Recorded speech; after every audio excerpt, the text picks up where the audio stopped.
আসসালামু আলাইকুম। আল্লাহ তাআলার রহমতে ২ দিন যাবৎ আলু ক্ষেত থেকে আলু তুলতেছি। মনে করেন আলু মোটামুটি হইছে আমার এক ক্ষেতে আরকি ৩৩% জমির মধ্যে ৩ রকম আলু চাষ করছি। মনে করেন আমিও করছি প্রথম করছি মানে ভুট্টা চাষ করার উদ্দেশ্য ছিল। পরে যে চিন্তা করলাম যে ভুট্টার সাথে আলুটা চাষ করি।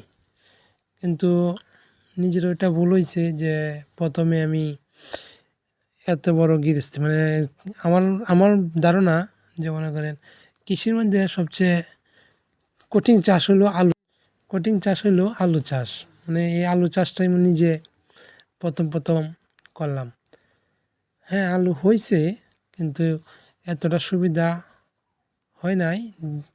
আমি ভাবছিলাম যেরকম, কিন্তু আল্লাহর রহমতে যেমনি হইছে চলে। কিন্তু খুব পরিশ্রম মানে ২-৩ দিন যাবৎ এই আলুর পিছে কাজ করতেই আছি। আলু তোলা নিয়ে মানে আলু রোপণ করার সময় প্রচুর কাজ করতে হয়েছে। মনে করেন একটা জিনিস আছে না যে না জানলে আর কি যেরকম এরকম আর কি। এখন আশা করি ভালোই অভিজ্ঞতা হয়েছে এই আর কি।